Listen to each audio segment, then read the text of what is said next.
La llamada divina. Yo soy el Señor, y sacaré a mi pueblo de la esclavitud con brazo extendido y grandes juicios. Estas palabras resonaron en Egipto hace miles de años, y aún hoy su eco nos desafía. Las plagas de Egipto no son solo eventos históricos, son mensajes vivos, símbolos cargados de significado que atraviesan el tiempo. Pero, ¿qué significan realmente? ¿Por qué 10 plagas? ¿Qué quería comunicar Dios con estos actos tan drásticos? Cada plaga fue más que un castigo, fue una confrontación directa contra las creencias y dioses de Egipto. En esa época, Egipto no era solo un imperio poderoso, era un centro de culto politeísta, lleno de dioses que representaban las fuerzas de la naturaleza y los aspectos de la vida cotidiana. Desde el Nilo hasta el cielo, todo estaba personificado.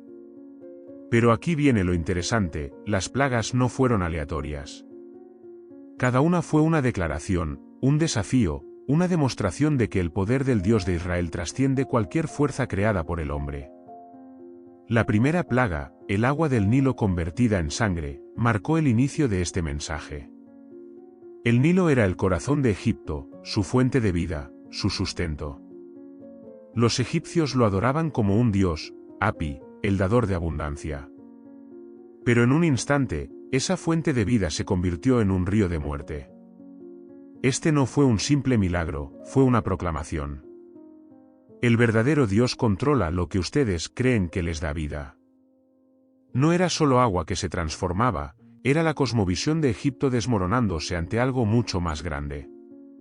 A medida que avanzamos, es crucial no perder de vista esta conexión entre las plagas y el sistema de creencias egipcio. No fue solo una lucha entre Moisés y Faraón. Fue una guerra espiritual, una revelación de la supremacía divina frente a las estructuras humanas. La pregunta que quiero que reflexionemos aquí es, ¿qué hacemos nosotros hoy con nuestras propias plagas? Porque estas historias no solo son para Egipto, también son para nosotros. El poder de lo imposible. El Nilo convertido en sangre fue solo el principio, un golpe inicial que dejó a Egipto atónito. Pero lo que vino después no fue menos impactante. La segunda plaga trajo ranas, un torrente de vida que inundó cada rincón de la tierra egipcia. Este no fue un simple desbordamiento natural. Fue una invasión que desafiaba el orden establecido. Las ranas eran asociadas con Eket, la diosa de la fertilidad, que se representaba con la cabeza de este animal. Para los egipcios, Eket simbolizaba vida, prosperidad y renovación. Sin embargo, esta vez, esas criaturas sagradas se convirtieron en una plaga incontrolable, invadiendo hogares, templos y palacios por igual. Imagina la escena, las ranas saltaban de los ríos, se deslizaban por las camas, se arrastraban sobre las mesas. Lo que una vez fue un símbolo de bendición se convirtió en una fuente de caos. Este no era un acto de simple destrucción, era un mensaje claro. El control no está en tus dioses ni en tus manos. Lo que veneras puede ser desbordado en un instante. Pero lo fascinante de esta plaga es que no destruyó directamente. No hubo muerte ni ruina material inmediata. En cambio, se jugó con la percepción, con la mente de los egipcios. Aquello que consideraban parte del equilibrio natural se tornó en algo insoportable. Es como si se hubiera expuesto la fragilidad de sus certezas. Y esto nos lleva a reflexionar, ¿qué pasa cuando nuestras fuentes de seguridad se vuelven contra nosotros? ¿Qué hacemos cuando lo que nos daba estabilidad se convierte en un recordatorio de lo pequeños que somos frente a algo más grande? La tercera plaga fue diferente. Sin previo aviso, el polvo del suelo se transformó en nubes de mosquitos, o piojos, dependiendo de la traducción. Aquí es donde las cosas se intensifican. Mientras que las dos primeras plagas podían ser replicadas, hasta cierto punto, por los hechiceros de Egipto, esta marcó un punto de quiebre. Los magos, que hasta entonces intentaban minimizar la autoridad de Moisés y Aarón, se rindieron. Este es el dedo de Dios, admitieron, incapaces de replicar el milagro. No era solo una cuestión de poder, era una demostración de que el Dios de Israel no tenía igual. Pensemos por un momento en el polvo, un elemento tan básico, tan insignificante. ¿Quién presta atención al polvo? Sin embargo, Dios tomó lo más común y lo transformó en una herramienta de juicio. Este acto nos recuerda algo esencial: lo que despreciamos o pasamos por alto puede convertirse en el medio para algo extraordinario. Aquí, el mensaje es claro: no hay nada tan pequeño que no pueda ser utilizado para un propósito mayor. En cada una de estas plagas, vemos un patrón emergente: lo que los egipcios adoraban, lo que creían inmutable, era confrontado y transformado. El agua, los animales, incluso el polvo del suelo. Todo respondía al mandato divino. Y esto no era solo una lección para Egipto, era una revelación universal. El caos en el reino de los dioses. La cuarta plaga introdujo un nuevo nivel de desorden: enjambres de insectos, a menudo interpretados como moscas o tábanos, que invadieron la tierra de Egipto. Aquí, la narrativa toma un giro crucial. Por primera vez, Dios hace una distinción explícita entre su pueblo y los egipcios. En la región de Gosén, donde habitaban los israelitas, no hubo plaga. Este detalle es más que un acto de protección, es un mensaje directo. Mi pueblo está bajo mi cuidado. Mi poder no es indiscriminado, es selectivo y justo.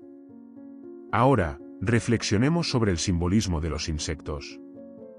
Estos enjambres no eran solo una molestia física, representaban la ruptura del orden, el caos desatado en un mundo que los egipcios creían que estaba bajo el control de sus dioses. Egipto tenía deidades asociadas con la estabilidad del ambiente, como Geb, el dios de la tierra, y Su, el dios del aire. Sin embargo, ni la tierra ni el aire respondieron a sus súplicas. En cambio, estas fuerzas se convirtieron en vehículos de juicio, demostrando que la creación no obedecía a los dioses egipcios, sino al Dios de Israel. Pero hay algo más aquí. Este enjambre que oscureció el cielo y cubrió la tierra nos recuerda cómo, en un instante, lo que parece sólido y seguro puede ser invadido por lo incontrolable. Los egipcios, acostumbrados a un sistema donde todo tenía su lugar, enfrentaron una realidad en la que nada estaba bajo su control. Esta plaga, como las anteriores, no era simplemente una calamidad, era una revelación de la vulnerabilidad humana ante lo divino. Luego llegó la quinta plaga, una enfermedad devastadora que afectó al ganado egipcio. Esta fue un golpe directo al sustento económico y espiritual de Egipto. El ganado no solo era crucial para la agricultura y el comercio, sino que también tenía un significado religioso profundo. Hathor, la diosa de la fertilidad y el amor, era representada como una vaca. Apis, el toro sagrado, simbolizaba la fuerza y la fertilidad masculina. Al tocar al ganado, Dios estaba desafiando de nuevo las bases mismas de la cultura egipcia, tanto en lo material como en lo espiritual. El contraste aquí es significativo. Mientras el ganado de los egipcios caía muerto, el de los israelitas permanecía ileso. Esta diferencia reforzaba el mensaje de que Dios no solo tenía el poder de juzgar, sino también de preservar. Era un recordatorio de que su poder no es destructivo por naturaleza, es preciso, intencionado y redentor. Y luego vino la sexta plaga, úlceras que brotaron en los cuerpos de hombres y animales. Esta plaga fue especialmente personal. No solo afectó la tierra o los bienes, sino también los cuerpos mismos de los egipcios. El dolor físico los obligó a enfrentarse a su fragilidad, a la realidad de que incluso sus cuerpos no estaban fuera del alcance del juicio divino. Esta plaga marcó otro punto de quiebre. Los magos, que habían intentado resistir en las primeras plagas, ahora no podían siquiera mantenerse en pie ante Moisés y Aarón. Su humillación era completa, y Egipto comenzaba a ver lo que Faraón aún se negaba a aceptar: estaban enfrentando algo que no podían controlar ni entender. Cada paso de estas plagas fue un desmantelamiento progresivo, no solo de un imperio, sino de un sistema de creencias que se sostenía sobre dioses que no podían responder. ¿Qué nos dice esto a nosotros? Que aquello en lo que confiamos, si no está fundamentado en algo eterno, puede desmoronarse ante la verdad. La tempestad de fuego y hielo. La séptima plaga fue un golpe devastador, como si el cielo mismo declarara la guerra a Egipto. Granizo mezclado con fuego cayó del cielo, destruyendo cultivos, árboles y cualquier cosa expuesta a su furia. Aquí, el mensaje de Dios adquirió una nueva dimensión, la creación misma se desataba en formas que desafiaban las leyes naturales. ¿Cómo podían coexistir el fuego y el hielo en una tormenta? Este fenómeno no solo era imposible según la lógica humana, sino también una afrenta directa contra Nat, la diosa del cielo, y Osiris, el dios de la vegetación y la fertilidad. Era como si las fuerzas que los egipcios veneraban se volvieran contra ellos. Pero hay algo más profundo en esta plaga. Dios, a través de Moisés, dio una advertencia previa. Los egipcios que temían al Señor y pusieron a resguardo a sus siervos y animales se salvaron del desastre. Esto no era un juicio indiscriminado, era una oportunidad para reconocer la autoridad del Dios de Israel. Aquellos que obedecieron la advertencia experimentaron su misericordia, incluso en medio del juicio. Aquí vemos un tema recurrente: la justicia de Dios no es ciega ni arbitraria. Siempre hay un llamado al arrepentimiento, una invitación a reconocer quién tiene el control. La destrucción causada por esta tormenta fue monumental.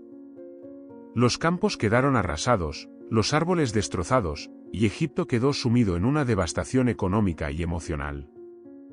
Pero lo que resulta fascinante es la reacción de Faraón. Por primera vez, admitió su pecado y reconoció que el Señor es justo. Sin embargo, su arrepentimiento no fue genuino. Una vez que el granizo cesó y las nubes se disiparon, su corazón volvió a endurecerse. Esto nos muestra algo crucial sobre la naturaleza humana: a menudo, solo buscamos a Dios en el sufrimiento, pero, cuando el dolor pasa, olvidamos las lecciones aprendidas. La octava plaga llegó como una extensión de la séptima, una consecuencia natural de la devastación previa. Langostas en cantidades inimaginables cubrieron el suelo, devorando lo poco que quedaba tras la tormenta. Estas criaturas representaban una fuerza destructiva imparable, un recordatorio de que, cuando Dios actúa, ninguna barrera humana puede detenerlo. Las langostas borraron cualquier rastro de verdor, dejando a Egipto al borde de la inanición. Esto no solo afectaba a su economía, sino también a su identidad como una nación que dependía de la fertilidad de su tierra. Lo impactante aquí es cómo Dios manejó esta plaga como un mensaje no solo para Egipto, sino para el mundo.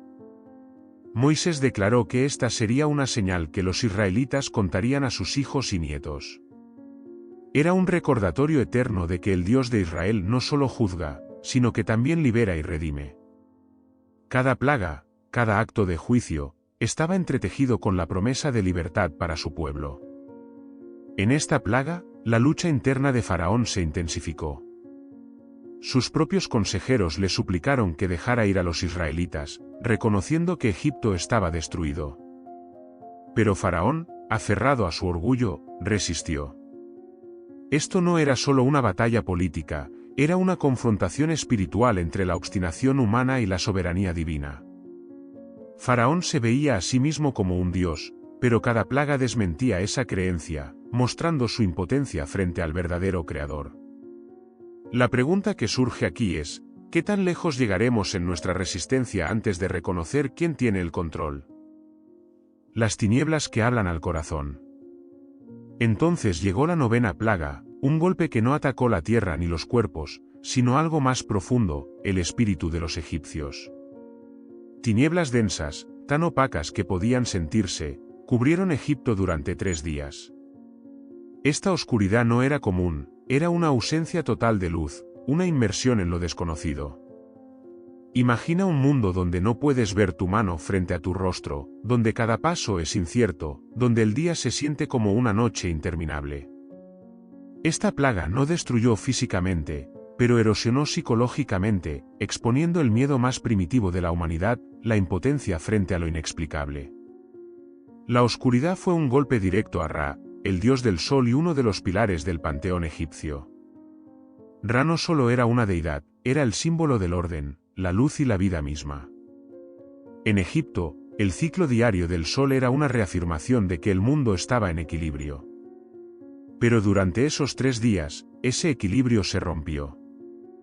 La luz, que daba seguridad y dirección, desapareció. Dios no solo estaba desafiando a Ra, estaba mostrando que incluso las fuerzas más fundamentales de la naturaleza están bajo su control. Lo que resulta particularmente significativo es cómo esta plaga afectó a las personas de manera personal e íntima.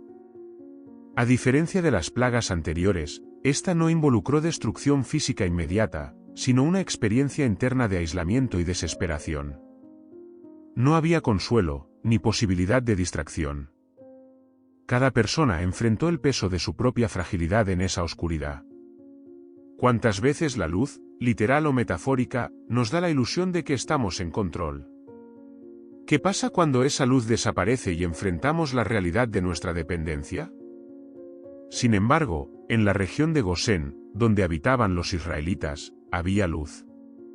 Este contraste era más que físico, era un recordatorio de la separación entre aquellos que estaban bajo el pacto divino y aquellos que se resistían a reconocer su autoridad.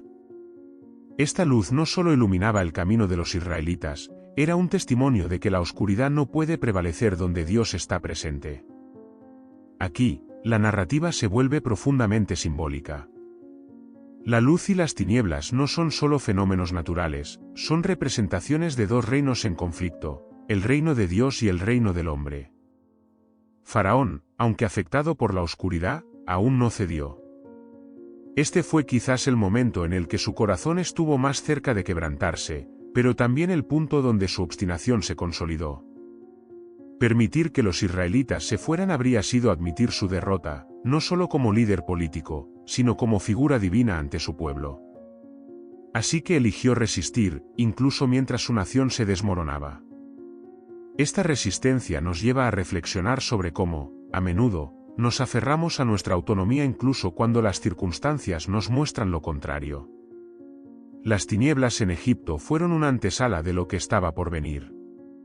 Fueron un aviso, una pausa cargada de significado antes del juicio final.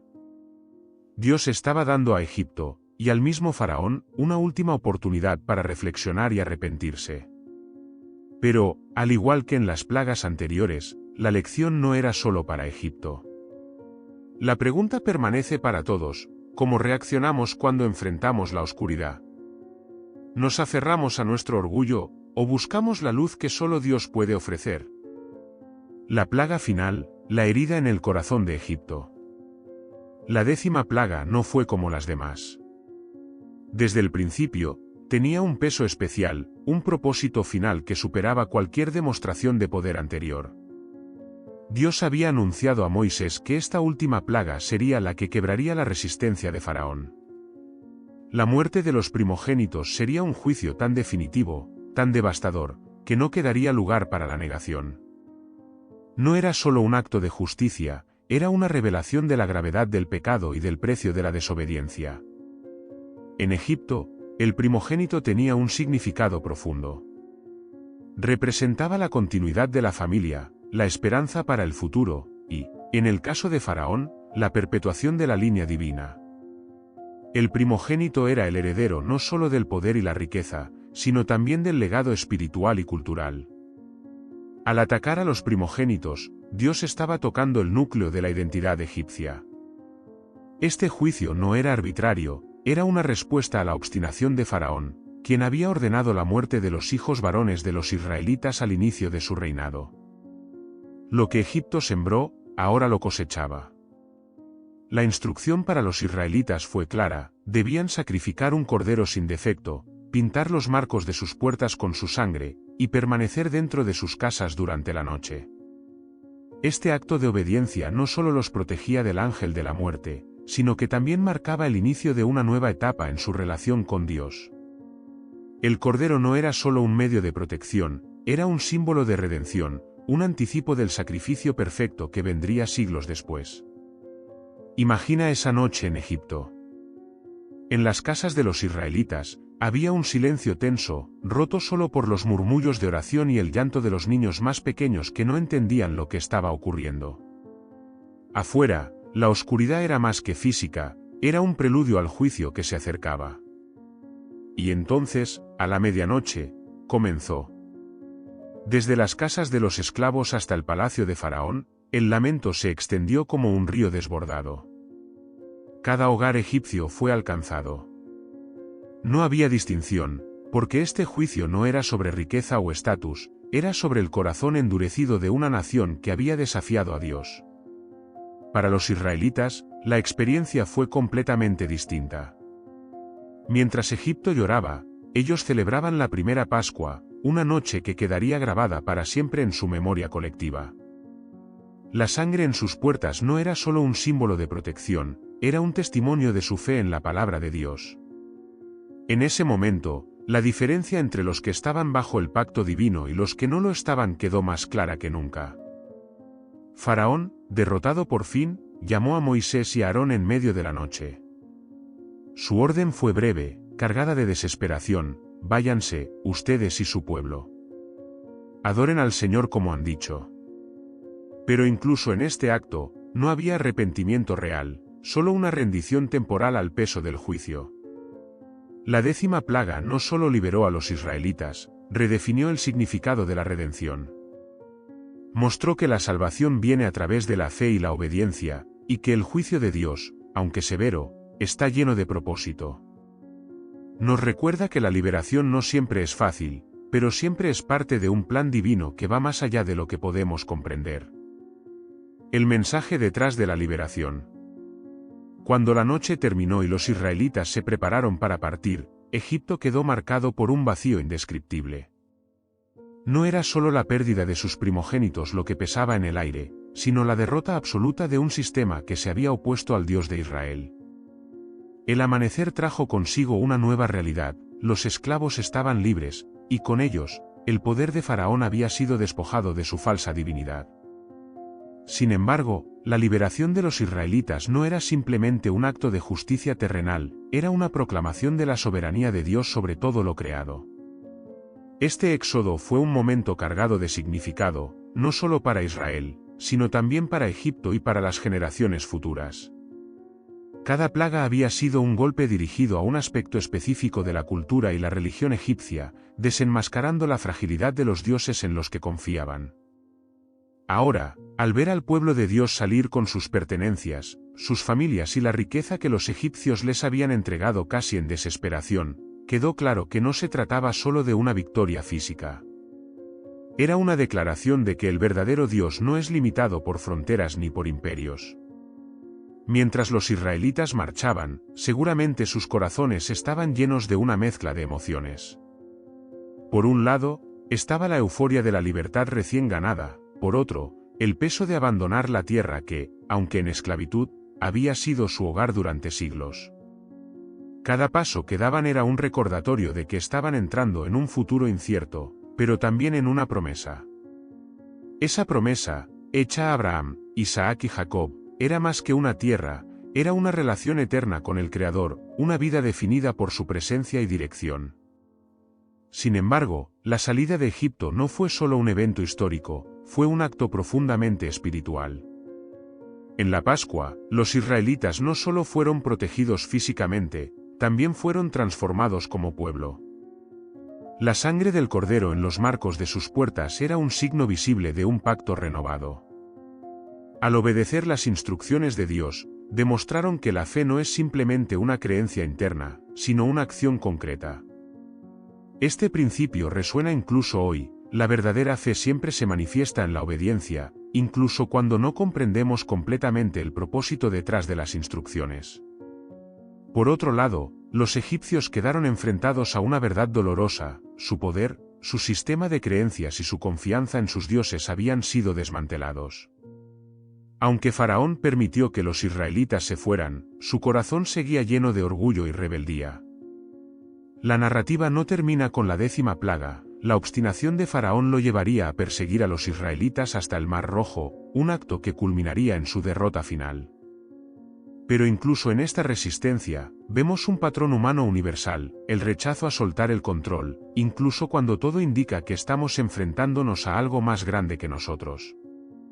La salida de Egipto también estableció un patrón de redención que se repetiría a lo largo de la historia. Dios no solo libera, lo hace de una manera que revela su carácter. En este caso, su justicia, su misericordia y su poder quedaron expuestos ante toda una nación. Pero la historia no es solo sobre lo que Dios hizo por Israel. Es un llamado a cada persona y cada nación a reflexionar sobre dónde colocan su confianza. ¿Es en el poder humano, en sistemas que prometen estabilidad, o en un Dios que, aunque incomprensible en sus caminos, siempre actúa con propósito?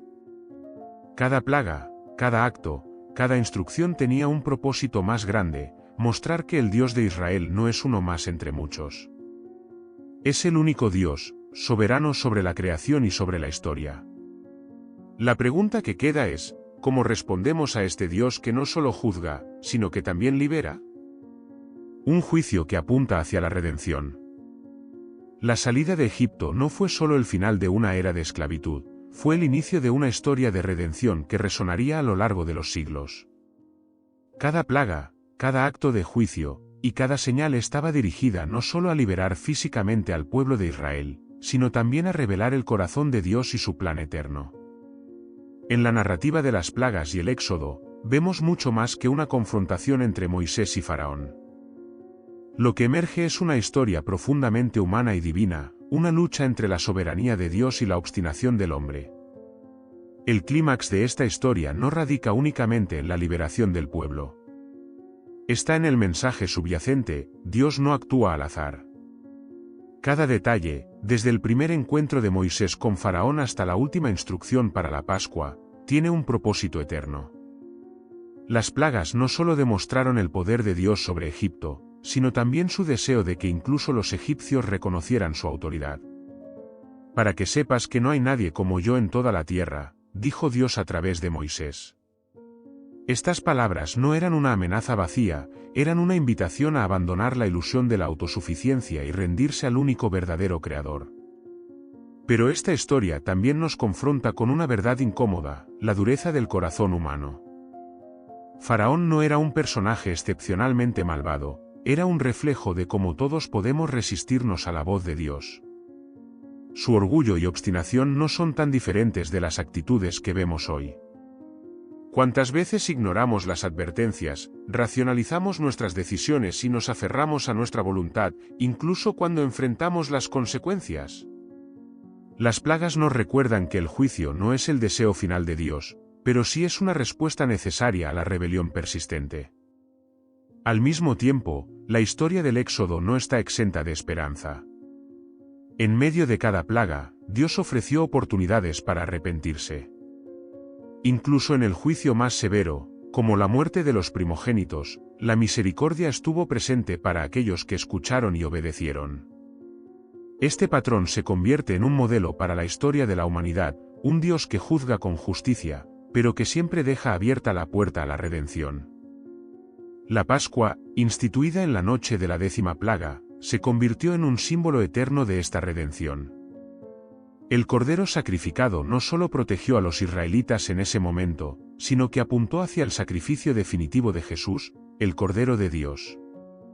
Así como la sangre del cordero en Egipto marcó la diferencia entre la vida y la muerte, la sangre de Cristo marcó el inicio de una nueva era, en la que la esclavitud del pecado sería rota para siempre. Lo que comenzó en Egipto se cumplió en la cruz, uniendo las historias de juicio y redención en una narrativa divina. Para nosotros, la historia de las plagas y el Éxodo es mucho más que un relato antiguo. Es un recordatorio de que vivimos bajo la soberanía de un Dios que no tolera el pecado, pero que anhela la restauración de su creación. Es una invitación a reflexionar sobre nuestra propia postura frente a Él: ¿estamos endureciendo nuestro corazón, como Faraón, o estamos respondiendo con fe y obediencia, como lo hicieron los israelitas en esa noche crucial? Al final, las plagas de Egipto nos muestran que el juicio de Dios nunca es el fin de la historia. Es un medio para un fin más grande: la liberación, la reconciliación y la promesa de una relación renovada con Él. Cada plaga, cada acto de poder, cada palabra pronunciada por Moisés, fue una declaración de que Dios no solo es un juez justo, sino también un redentor amoroso. La pregunta que nos deja es profunda: ¿cómo elegiremos responder a ese Dios que no solo juzga, sino que también nos ofrece la libertad?